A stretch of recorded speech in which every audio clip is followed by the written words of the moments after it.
Shalom, Israel. Brother Reggie Jr. here. So today, guys, I'm going to be reading Genesis chapter 19.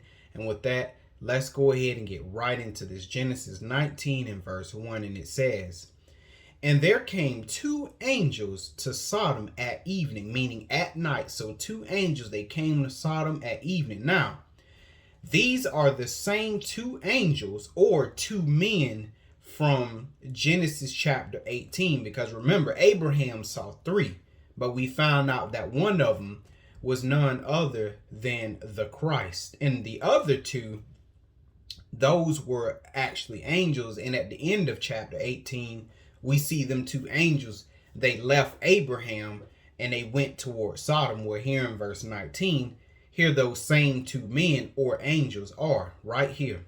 Okay, verse 19, and it says, "And Lot, seeing them, rose up to meet them." So we know all of this right here, we know it's happening at night.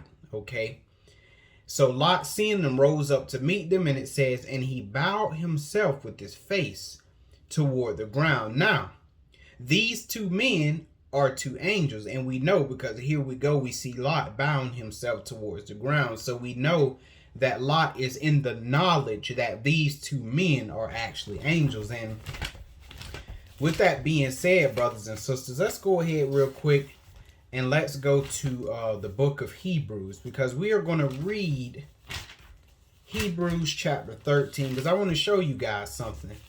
And it ain't nothing you don't already know, but I just want to show you guys something just as a reminder. Genesis chapter 13 verses 1 and 2, and it says, "Let brotherly love continue." Okay, verse 2, "Be not forgetful to entertain strangers," right, meaning your brothers, "for thereby some have entertained angels unawares." And that right there, brothers and sisters, is why you need to always make sure you are on your best behavior, treating your brothers and sisters kind and with respect. I don't care which one you meet, you need to treat them right, because you never know if you dealing with angels. That's why, you know, at your churches and stuff, make sure you're showing hospitality, make sure you're doing the right thing, because there could be somebody new coming in your church and you thinking, oh, you know, got a new member and stuff like that, but you don't even realize that he or she ain't even really a new member. They're just angels disguised as men, because after that visit, you don't never see them again. Like, man, where they went? That's because they were angels. Not all the time, but I'm just trying to paint that picture that sometimes they are angels. People that you meet every day, your brothers and sisters, you be thinking, oh man, just another brother. Be a whole angel. That's why Paul warns us to always be on our best behavior. All right, here we go. Now let's continue back to Genesis 19, and I'm going to read verse 2, and it says, "And he said," meaning Lot, "he said, Behold now, my lords, turn in, I pray you, into your servant's house, and tarry all night, and wash your feet, and ye shall rise up early and go on your ways. And they said, Nay, but we will abide in the street all night." So Lot wanted these two men to come in, you know, his house so he could show them some hospitality, and then from there see them off to wherever they would be going. But the angel said, "Nay, we will abide in the street all night. Why? Because they had a strict command from God. Go into the city, right, and go see if everything is as I've heard it." Because remember, Sodom and Gomorrah, they was exceedingly wicked sinners. So those angels, as we know, they are the eyes of the Lord. So that's what they came to do. They came to spy out the city. All right, verse 3, and it says, "And he pressed upon them greatly," meaning Lot urged those angels, he urged them a lot, "Please, just come in my house, just come inside." And it says, "And they turned in to him." So after he urged on them, they finally, okay, we'll come with you, Lot. "And they turned in unto him and entered into his house. And he made them a feast and did bake unleavened bread, and they did eat. Boy, Israel, we hate each other too much today to do this for each other. We'll never do this for each other. Verse 4.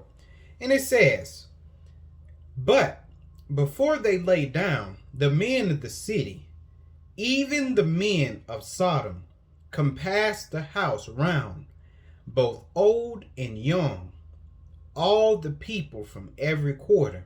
Verse 5. So these are the inhabitants of Sodom. Verse 5, and it says, and they called unto Lot and said unto him, where are the men which came into thee this night? Bring them out unto us, that we may know them. Meaning, bring the men out, Lot, so we can have sex with them. That's what these men were saying. Okay. Verse 6, and Lot went out at the door unto them, and shut the door after them. Verse 7, and said, I pray you, brethren, do not so wickedly. And let me tell you guys, I notice when you know you are witnessing the end of your nation, a lot of times, majority of the time, you dealing with high homosexuality and bestiality. Just like you see all over America, homosexuality is rampant. Transgenderism, all that, lesbianism, bestiality is all over this country. And that's how you know, brothers and sisters, when you have reached the end of your nation. And it ain't just here in America, all over this world, homosexuality is prevalent. Bestiality, everything is rampant. And that's how you know we are reaching the end of the age of man. Verse 7. But let's see what Lot said unto these men. It says, and said, I pray you, brethren, do not so wickedly. So he's saying, brothers, don't do this wicked thing. Verse 8. Behold, now, this is what Lot is telling these men of Sodom. Behold, now, I have 2 daughters, which have not known man, meaning they're virgins. Let me, I pray you, bring them out unto you, and do ye to them as is good in your eyes. Only unto these men do nothing. For therefore came they under the shadow of my roof. So Lot saying, look, y'all, hey, I got 2 daughters, man. You know, just take my daughters. But no, they said, we don't want no fine, voluptuous, curvy woman. We want a man. That's how you know, brothers and sisters, your mind is destroyed. When you want someone as the same gender as you, that is sick. S-I-C-K. That is sick. That's how you know that Satan has tainted your mind. Verse 9. And they said, so this is what the men of Sodom said, stand back. And they said again, this one fellow came in to sojourn, and he needs be a judge. Now we will deal worse with thee than with them. And they pressed sore upon the man, even Lot, and came near to break the door. So they like, man, this guy Lot came in to sojourn, and now he trying to sit here and be a judge. He just a visitor, and now he want to be a judge over here. Now Lot, we gonna deal worse with you than with those men, so we gonna get you too. That's basically what they were saying. But if those men's mind was like that, and they didn't try to do this to Lot before, that lets you know when Lot came into Sodom initially, that God showed Lot favor, okay, in the eyes of those men, not to do anything to him. They're trying to do something to him now, but that lets you know when he first came, the Most High showed him favor. He kept the men off of Lot's back. No pun intended, okay? And they pressed sore upon the man, even Lot, and came near to break the door. So the men just trying to overrun Lot and the 2 angels. Verse 10. But the men put forth their hand. So the angels, they put forth their hand, and they pulled Lot into the house to them, and shut the door. So they pulled Lot in the house. And it says, and they smote the men that were at the door of the house with blindness, both small and great. So the angel just and blinded all the men. So they wearied themselves to find the door. So even after these men were blinded, they still were trying to find the door to get in and get Lot and them two men, or the two angels. And that just goes to show you, brothers and sisters, when you reject God, you don't want nothing to do with God, the Most High, I'm telling you, he will give you over to a wicked mind, a reprobate mind. Because if you reject God, all you got left is sin. And all you got is sin in a deceitful heart. A deceitful heart. And so guess what? Whenever you're sinning at such a high level with sin, you can only get worse. Like, it's basically Pandora's box. Or it's just that long hallway. It's like a hallway annex with a bunch of doors on the left and the right. You just keep going further down the hall, just opening them doors, seeing what new and worse evil that you can do. And that's what happened though. When you man, I don't want nothing to do with God, man, I'm gonna do my thing. That's exactly what happens. You just take a nosedive into sin because God gives you over. But let's go real quick, brothers and sisters, to Romans chapter 1. Romans chapter 1, and I'm going to read. It's taking me a little minute to find Romans. Okay, Romans chapter 1, verses 25 through 28. And it says, let me read verse 24. Wherefore God also gave them up to the uncleanness through the lust of their own hearts, to dishonor their own bodies between themselves. In other words, the Most High, there comes a point where when you sinning, he's trying to warn you. He's trying to turn you. He corrects you. And remember, the Lord loves those who he correct. But there comes a point where you just keep going and the Lord say, you know what? I'm not going to correct them. I'm not going to stop them anymore. I'm going to just let them go full blown crazy. And usually when you go full blown crazy, when the Lord give you up to your own lust that you're chasing after, 9 times out of 10, you're going to destroy yourself. You got a problem with women. You love women. Keep chasing after them, fornicating, and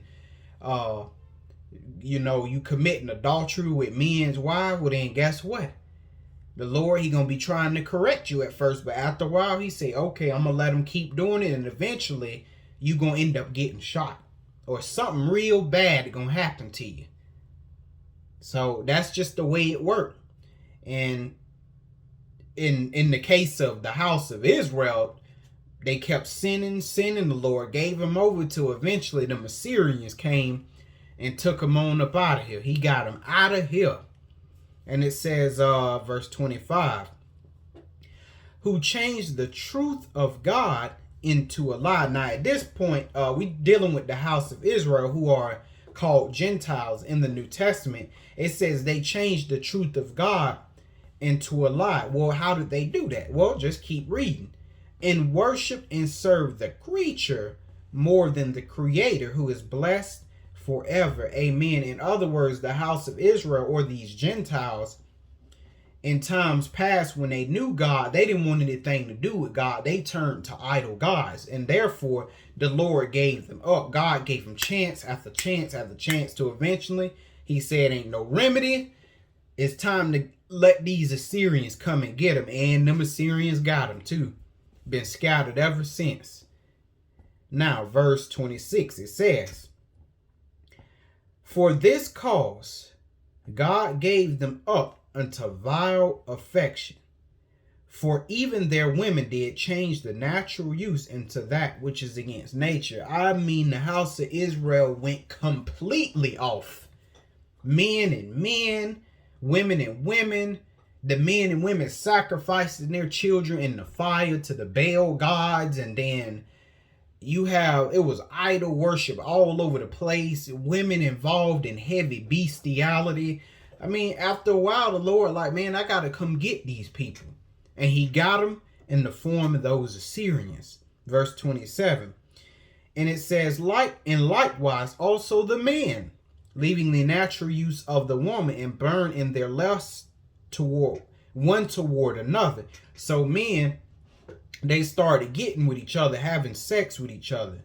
Men with men, working that which is unseemly, and receiving in themselves that recompense of their error, which was meat, and God brung divine judgment upon them. But we see right here that God is against homosexuality. He's against any form of anything that wasn't how he created it naturally.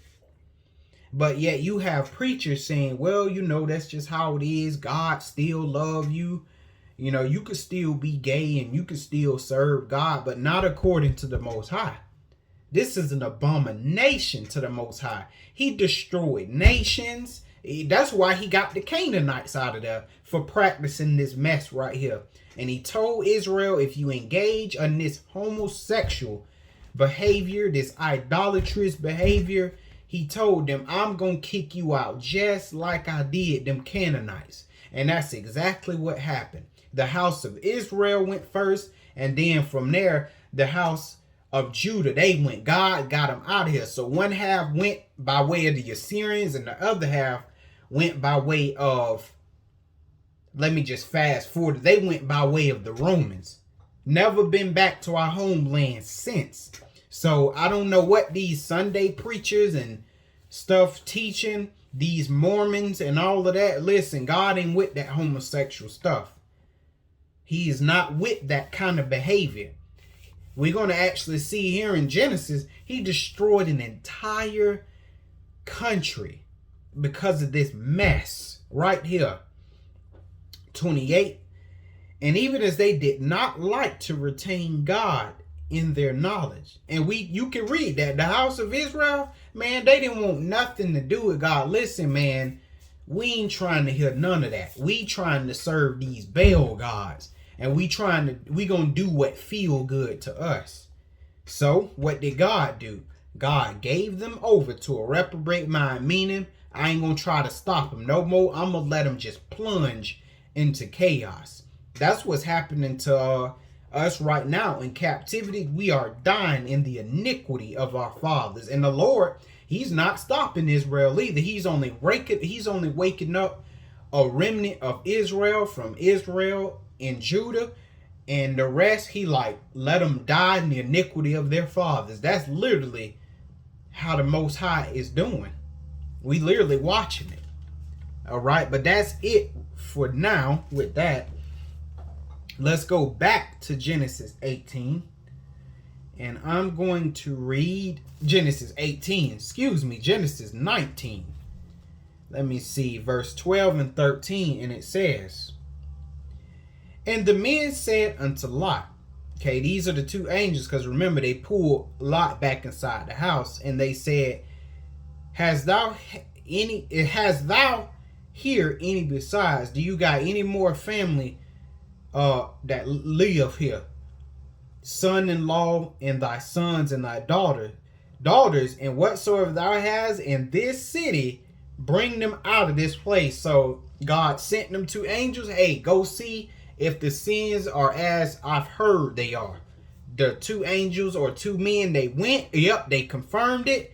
They said, hey, Lot, whatever you got in your children, son-in-law, whatever, you're going to have to get them on up out of here. Why? 13.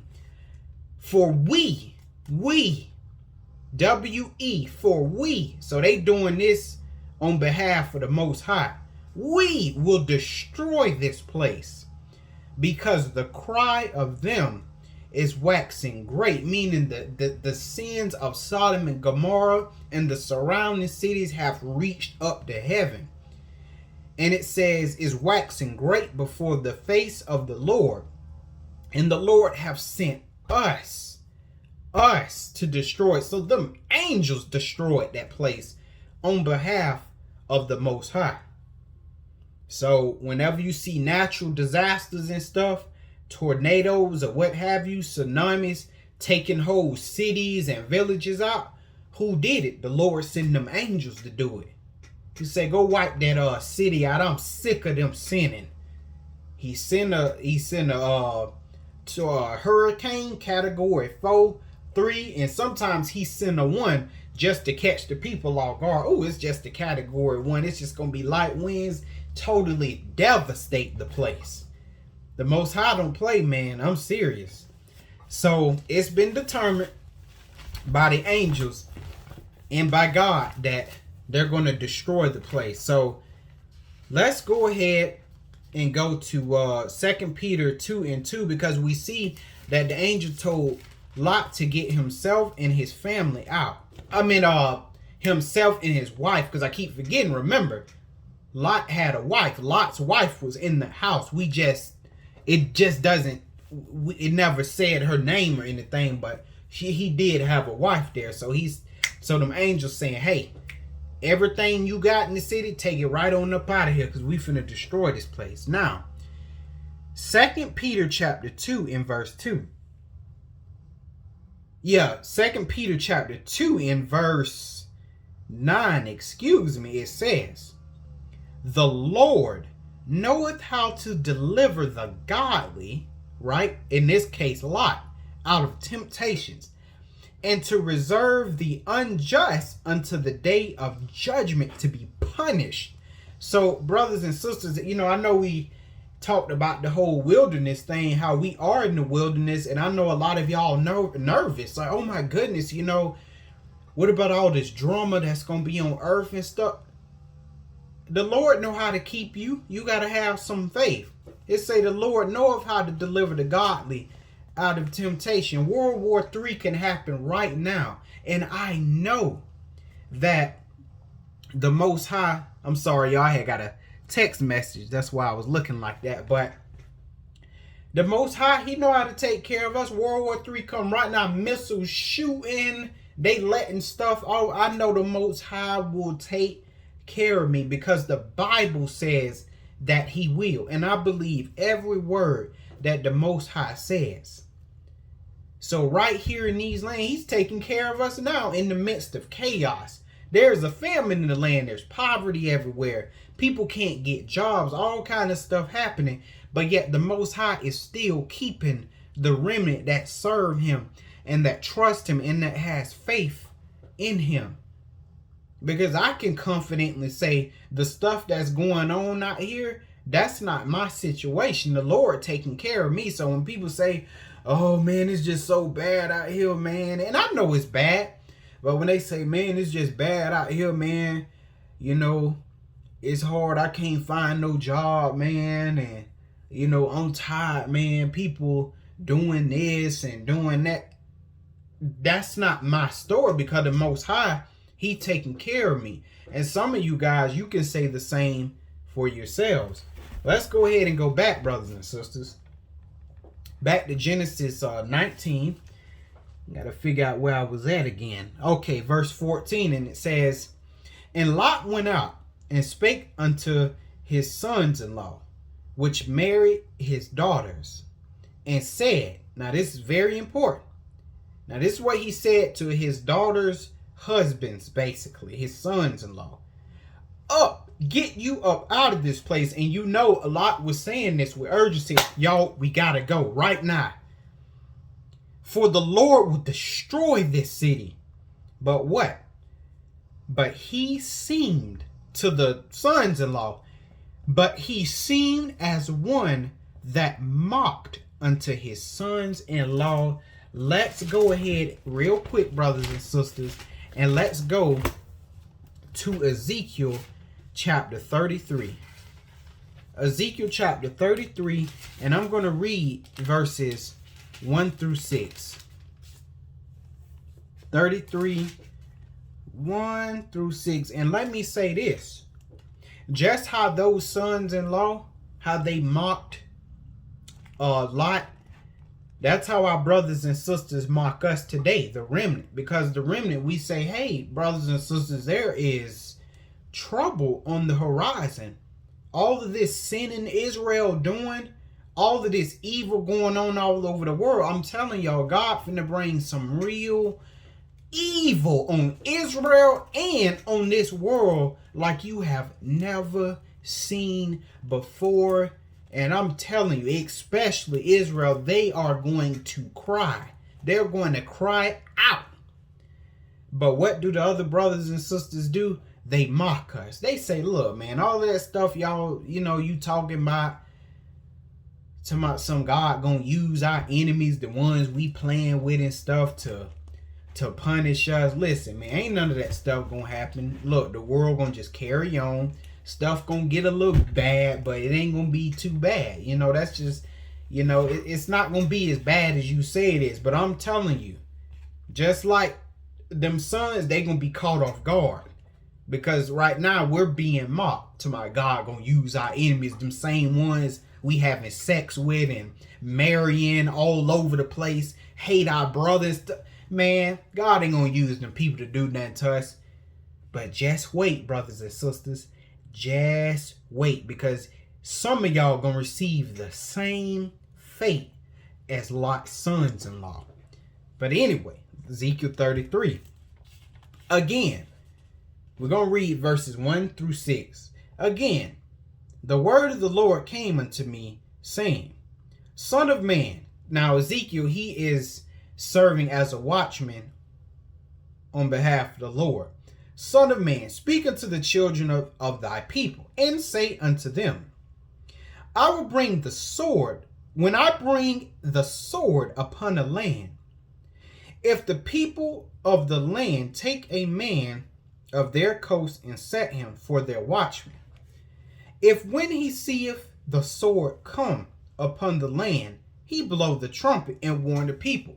So as a watchman, you see trouble coming, you got to tell people, hey, trouble is on the horizon. And that's what we at Israel's church, even some of y'all that hate us to death, hey, we're just doing our job as watchmen. We see the trouble coming, so we have to warn you. Verse 4. Then whosoever heareth the sound of the trumpet and taketh not warning, right? Like Israel's church and other brothers and sisters were telling y'all, hey, these people y'all playing with, these people y'all can't let go. We talking about the wicked among Israelites. And we're talking about the Israelites, even in the Sabbath church. We keep telling y'all and warning y'all, you need to separate from the heathen. Okay, you need to stop hating your brothers so that you can latch on to these heathen. Separate. We keep telling y'all this, but yet you're not heeding the warning. You hate us you hate our guts. You call us racist. You call us prejudiced. You're calling us all of that stuff. But what you don't see is that we and other brothers and sisters can see God is going to raise up our enemies shortly. And I won't even say shortly, very shortly. And they're going to do some damage like we've never seen to these black people called Israel. But it say what? And that person taketh not warning. If the sword come and take him away, his blood shall be upon his own head. So a lot of you brothers and sisters, as well as them wicked Israelites, hey, when God bring this drama, when he flipped the switch of our enemies that we live among, which he is going to do very shortly, because the children of Israel here in America, they are out of control. And the Most High, we see the remnant. We can see God is going to raise these people up shortly, and we're trying to warn you, but you're not listening. You won't separate. The Lord say, when I bring these people y'all live among to come and kill some of y'all, jail some of y'all, and do unspeakable acts of evil to y'all, hey, your blood is going to be on you. It ain't going to be on us, the watchmen, because we told you we did our job. But y'all own blood going to be on y'all own head because you didn't listen while you had the chance. Verse 5. It says, he heard the sound of the trumpet and took not warning. His blood shall be upon him. But he that taketh warning shall deliver his soul. But as some of you guys, you're listening. you're learning, okay, we need to separate from these heathen. We need to love our people. We need to get it back together. Well, guess what? The Lord say, okay, well, that brother or that sister, they going to deliver their soul. Because I commanded them to love their people. Now, some of them, they're not going to do that. They're going to hate their people at the expense so that they can love the other nations. And this is just the truth. You can't love both. But they say, we're going to do what the hell we want to do anyway. Well, the Lord say, when I come crack their skull, that blood is going to be on their head. But some of y'all, you're going to listen. You're going to say, you know what? Yeah, we're going to separate ourselves. I see this thing, man. It's time for us to start loving each other. And it's time for us to separate the heathen. Separate from the heathen. We've been loving them heathen too long. It's time to separate. The Lord say, I'm going to have mercy on that brother and that sister. But we also got this alternate reality. Verse 6. But if the watchman, meaning the teacher, the preacher, or the guy that just walk around on the street with his Bible, you say, but if the watchman see the sword come, right? Just like us, we see the sword coming, and blow not the trumpet, and the people be not warned, if the sword come and take any person from among them, he is taken away in his iniquity. Meaning, okay, that person that was sinning, okay, yeah, he gonna get taken in his iniquity, but the person that didn't warn him, no. But his blood, the person that didn't warn him, will I require at the watchman's hand. Well, his blood, meaning the person that was sinning, he's going to require their blood at the hand of the watchman, teacher, preacher, whatever you want to call yourself. So we got a lot of teachers in the Sabbath church. They see all of this drama getting ready to unfold. Because I know a lot of them, they see what's coming. They know it's some trouble coming. We all can feel it. Nobody want to say it, but we all can feel it. But nope. They refuse to tell the people anything. They just give the people a nice, smooth message every Sabbath day, especially the Sunday preachers. We're not even going to get into them. But I'm going to talk about the Sabbath preachers because I expect more out of them. They don't tell the people absolutely nothing. They just tell the people we Israel. They talk about Esau all day. Or they just talk about how blessed Israel gonna be. Or they tell Israel about baptism for the 50th time. Not that it's bad, but they're not teaching in season or out of season. They're not doing any of that. So the people thinking everything is all good. But when the drama, like COVID-19, when it just, bam, it came out of nowhere. So many brothers and sisters were unprepared. But I wasn't unprepared. Why? Because I understood the signs. I was always watching. I was praying. Watch and pray ain't just for the Most High's return, but watch and pray is watching for trouble and praying that the Lord protects you and provides for you during them times. So guess what? When COVID hit, boom, around 2016 in December. Was it 2016 December? Ooh, I'm way off. No, 2018 in December. I think that's when it happened. I was straight. Because I had been watching, I had been praying, I had been heeding the warning signs. But a lot of y'all, man, it took y'all legs from up under you. Why? Because number one, your teachers wasn't teaching you nothing. Y'all out here just living. You wasn't reading your Bible. You weren't watching. You weren't praying. You were just living without a care in the world. And then, boom, this trouble just swept you off your feet. And if that did you like that, you know you're not ready for the return of Christ. Because Christ, he said, I'm coming like a thief. He said, I'm coming like a thief. And thieves come when you least expect it. That's how the Most High coming. And that's also how the Most High send trouble like a thief. That's why I'm always watching. But y'all teachers got to do better, man. Y'all got to warn these people. Stop with these same old lessons. Hiding behind the story of Jeremiah and Isaiah. Teaching their story 50 or 60 times. Teach the word of God. Talk about what Jeremiah and Isaiah talked about during their time. You need to be doing what they were doing in their time. And that's teaching against the sins of Israel and pronouncing divine judgment on the nations. But you won't do that. Why? Because you after money, and you're after prestige, and you're after fame and a good name.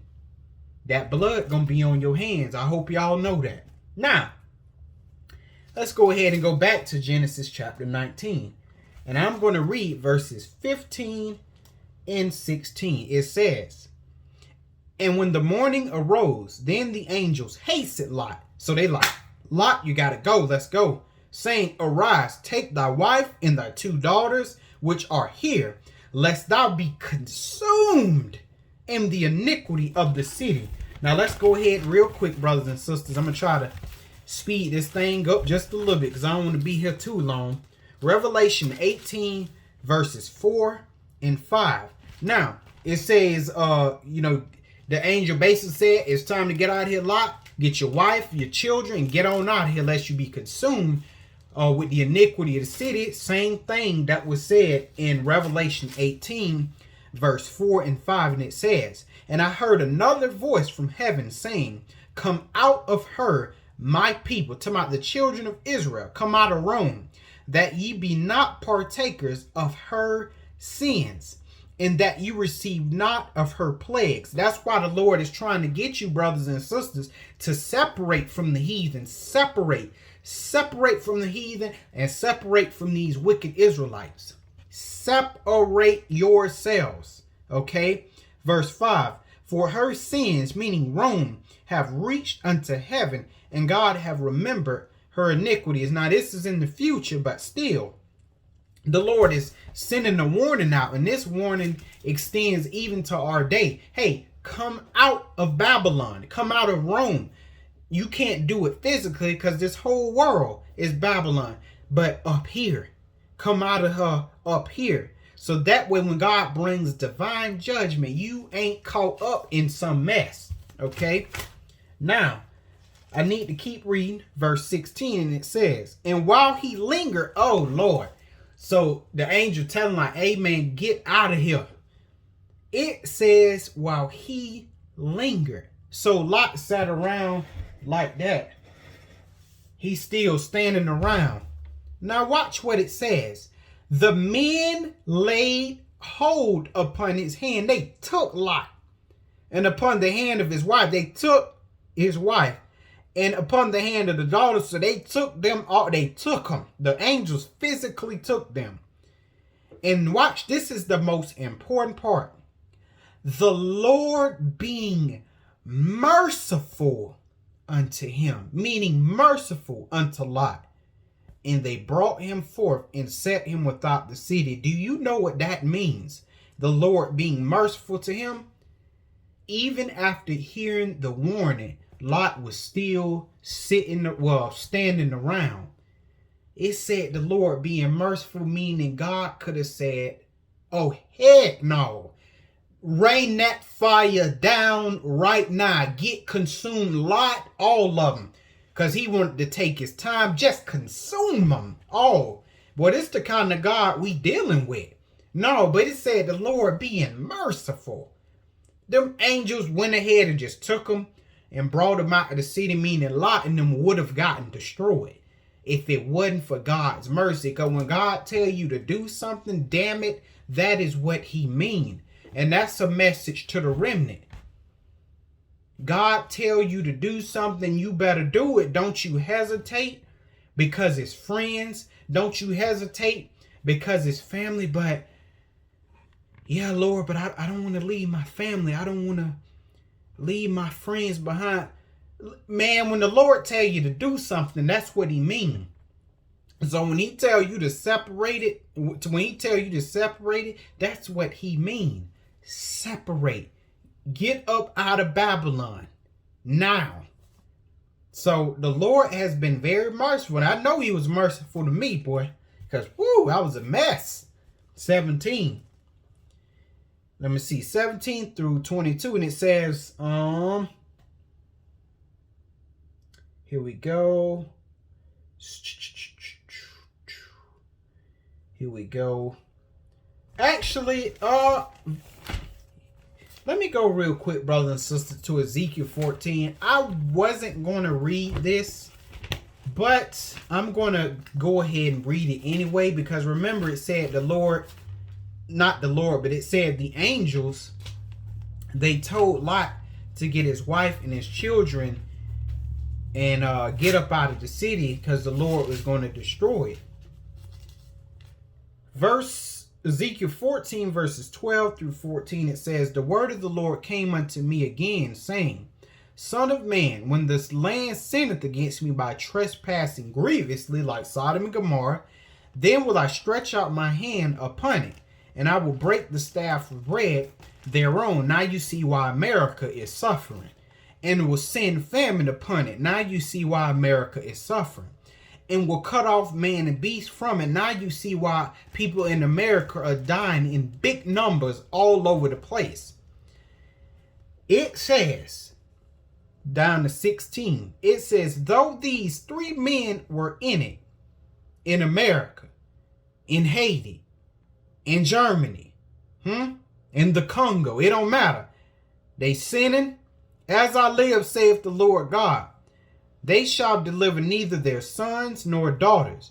They only shall be delivered, but the land shall be desolate. In other words, the Lord is in the time period right now to where God ain't even saving family, friends.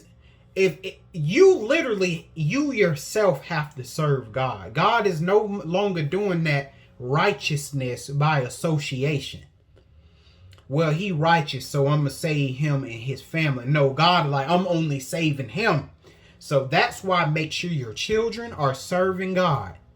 Make sure your mother, your father is serving God. Make sure your auntie and your uncle serving God. Make sure your cousin's serving God.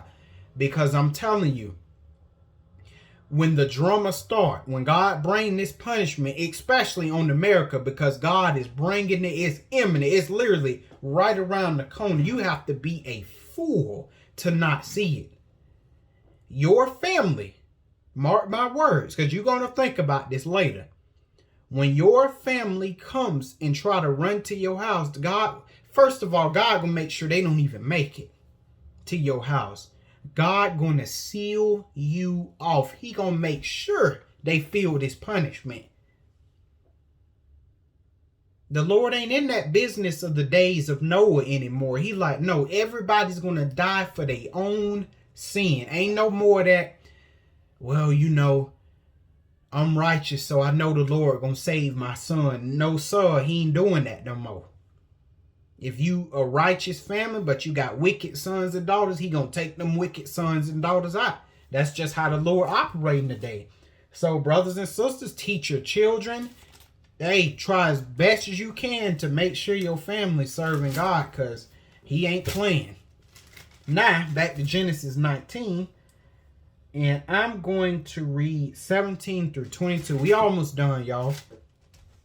And it says, and it came to pass when they had brought them forth abroad, that he said, escape for thy life. So the angels, after they brought them outside of the gates of Sodom, the angel literally said, all right, y'all, now run for your life. Run like your life depend on it, because it do. Run for your life. And the angels said, look not behind thee. So that was a command. Look not behind thee, neither stay thou in all the plain. Escape to the mountain, lest thou be consumed.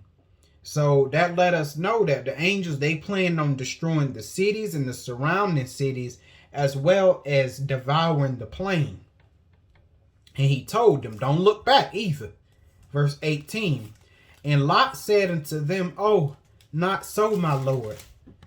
Behold now, thy servant, if thy servant have found grace in thy sight, and thou hast magnified thy mercy, because this is mercy. The fact that he's still talking when he should have been running is mercy, which thou hast shewed unto me in saving my life. And I cannot escape to the mountain, lest some evil take me. and I die. So Lot was scared because, in mountains there's snakes, there's what them things, Komodo dragons, there's mountain lions, and so he was scared. Lot was scared to run to the mountains. Verse 20. Behold, now this city is near to flee unto, and it is a little one. Oh, let me escape thither. Is it not a little one? And my soul shall live. So he wants to escape to a little city called Zoar, and it's going to tell us that. 21. And he said unto him, See, I have accepted thee concerning this thing also, that I will not overthrow this city for the which thou hast spoken of. So the angel said, okay, well, you can go ahead and go into Zoar. I ain't going to destroy it. The city you in, I ain't going to destroy it.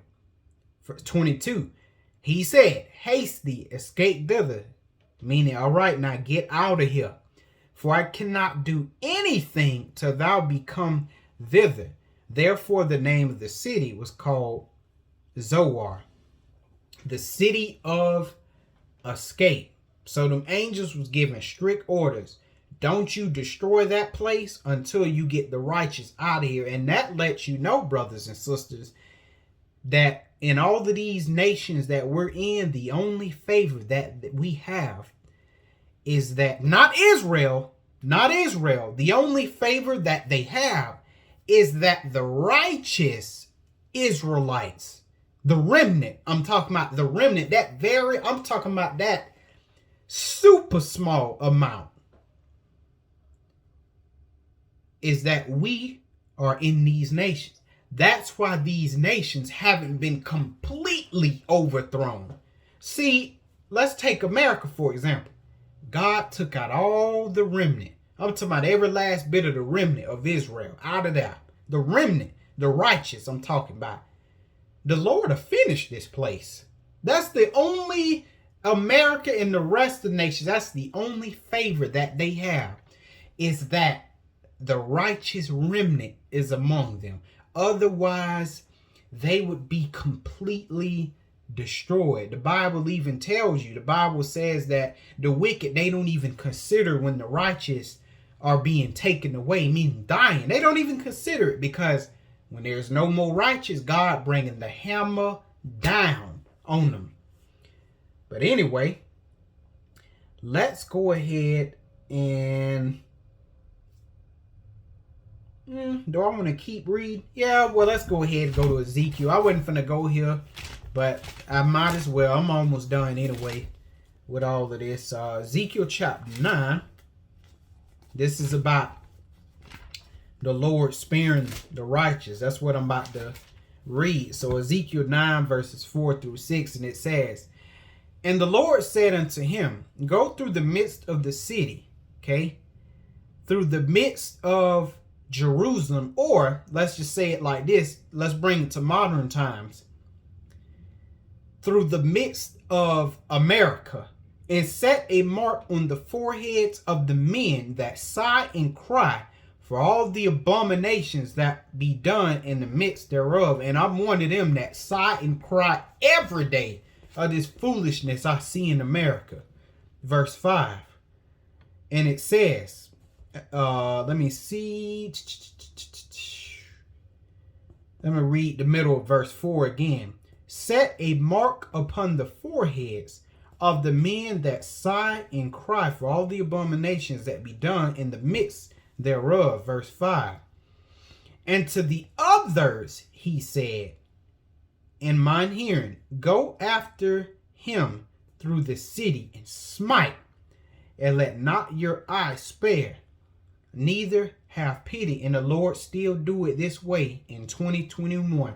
No matter what nation, when God bring a calamity, he makes sure that the righteous remnant, he makes sure that they're accounted for and they're taken care of, and he destroys the wicked. I'll never forget that hurricane came, Hurricane Irma, and I was at the house. Well, when Irma was done coming through, Hurricane Irma, when I tell you, some people's houses was destroyed, there was devastation everywhere.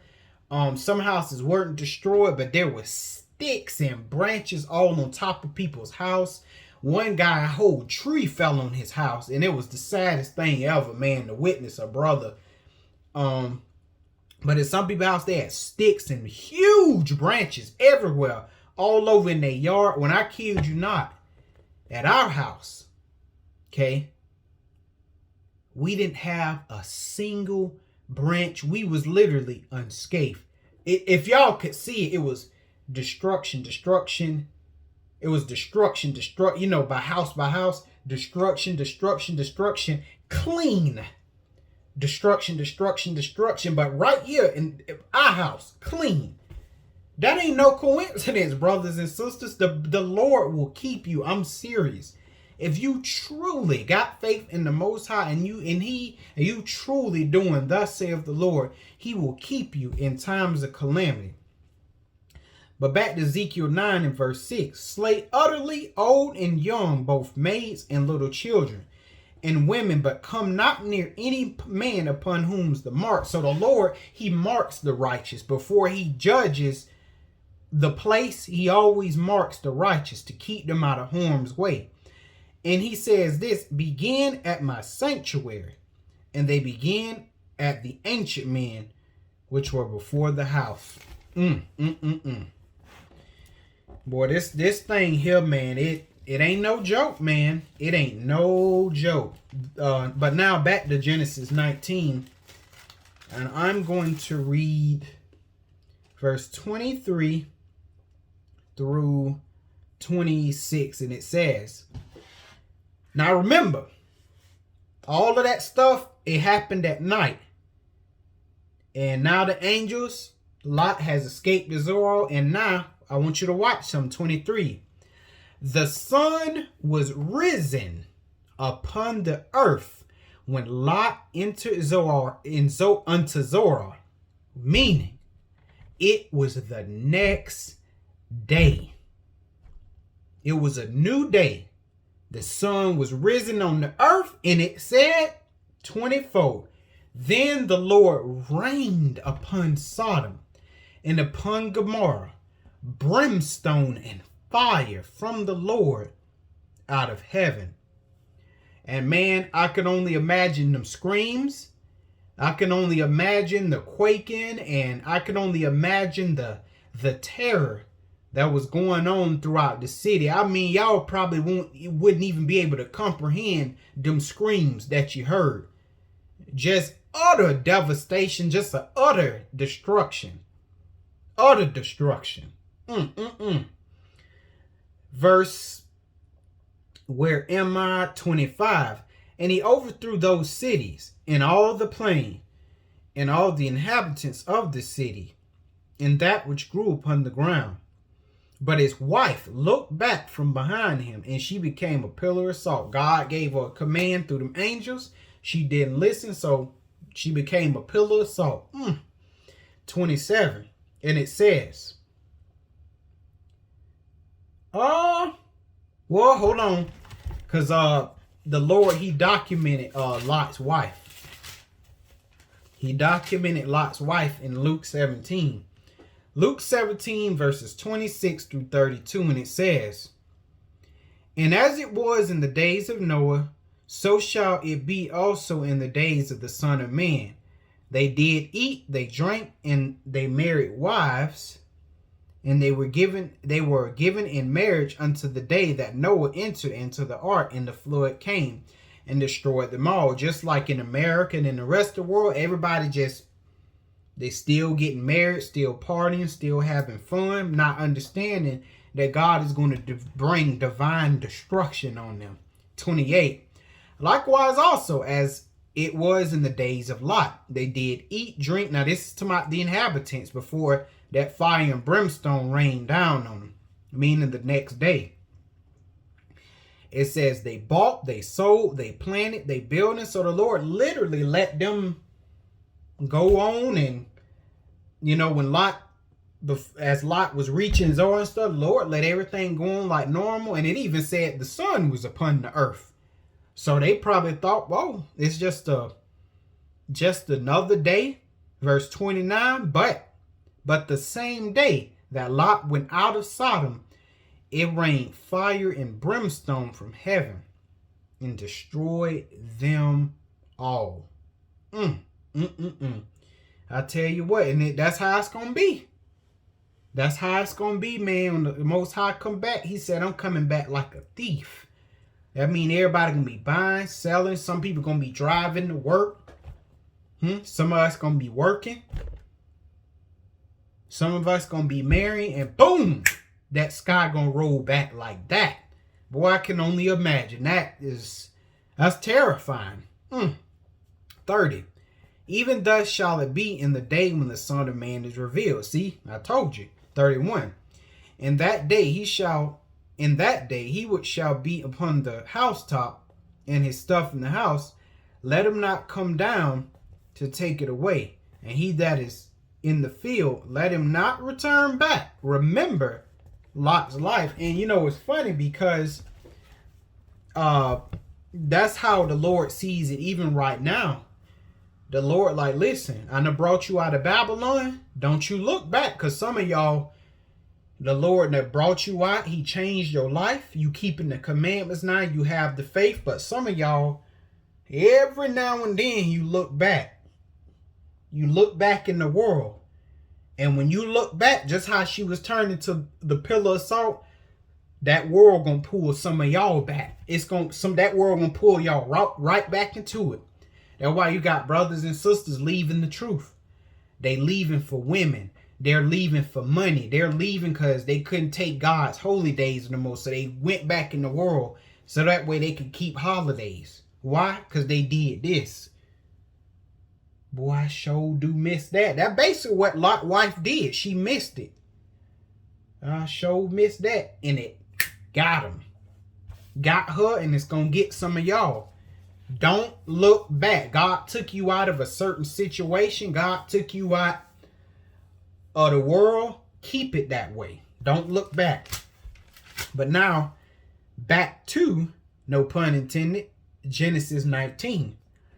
And I'm going to go ahead, y'all, and I'm going to finish the rest of this up. Verse 27, and it says, and Abraham got up early in the morning to the place where he stood before the Lord, because remember, he was seeing the three men at the time, the two angels and the Most High. He was seeing them off to Sodom, but we know Christ went back up to heaven. All right. And it says, and he looked toward Sodom and Gomorrah. So Abraham he looked toward Sodom and Gomorrah and toward all the land of the plain, and beheld, and lo, the smoke of the country went up as a furnace. So Abraham, he's sitting up there, he just watching the smoke. 29. And it came to pass, and I know that Abram was just like, Lord, I hope Lot was doing right. I hope you delivered him. It came to pass when God destroyed the cities of the plain that he remembered Abraham and sent Lot out of the midst of the overthrow. And he overthrew the cities in the which Lot dwelt. So all of that destruction around Lot, the Lord brought him out. It's smoking, it's on fire and everything, and the Lord just bring him right out of the midst of all of that. Remembering Abraham, or the plea of Abraham, verse 30. Now, this is when we're going to deal with Lot's daughters. Verse 30, and it says, and Lot went up out of Zoar, and dwelt in the mountain, and his two daughters with him. For he feared to dwell in Zoar, and he dwelt in a cave. So it's funny, he dwelt in a cave. The mountain is kind of, in a weird way, the mountain is kind of like the same thing. He and his two daughters, 31. And it says, and the firstborn said unto the younger, our father is old, and there is not a man in the earth to come in unto us after the manner of all the earth. Because their same husbands or Lot's son-in-laws that mocked him, they ended up getting destroyed. They stayed in Sodom. They never left. Remember, they mocked. So God destroyed them with Sodom and Gomorrah. That's why these daughters, they don't have a husband anymore. They did, but not anymore. They said, our father is old, and there is not a man in the earth to come in unto us after the manner of all the earth. 32. Come, let us make our father. So the oldest daughter is leading this charge. Come, let us make our father drink wine, meaning let us get him drunk, and we will lie with him, that we may preserve seed of our father, which means Lot was old. Okay, and Lot was old. Verse 33, and it says, and they made their father drink wine that night. And the firstborn went in, meaning the oldest daughter, and lay with her father. And he perceived not when she lay down, nor when she arose. That mean he was slap drunk. Verse 34. And it says, and it came to pass on the morrow, that the firstborn said unto the younger, behold, I lay yesternight with my father. Oh, so they did this at night, not during the day, but at night. It says, let us make him drink wine this night also, and go thou in and lie with him, that we may preserve seed of our father. Because, that was a big thing back in the day. That's why they had children, so that way they could have their own seed line. That way they could have, because that was a good thing. That ain't a good thing today with people. They like, man, I don't want no children and stuff, especially sons, but back in this time, having seed on the earth was something great, because your name lived on, basically. 35. And it says, and they made their father drink wine that night also, and the younger arose and lay with them, and he perceived not when she lay down, nor when she arose. 36. Thus were both the daughters of Lot with child by their father, but of course Lot didn't know. 37. And the firstborn bare a son, and called his name Moab. Oh, so now we know where Moab came from. And the same is the father of the Moabites unto this day. 38. And it says, and the younger, she also bare a son, and called his name Benami. The same is the father of the children of Ammon to this day. Oh, so now we know where Ammon came from. But that was pretty much it for this chapter, brothers and sisters. I really enjoyed that. I guess I'll catch you guys on the flip side in Genesis chapter 20. So I hope you guys got some understanding. And with that, shalom.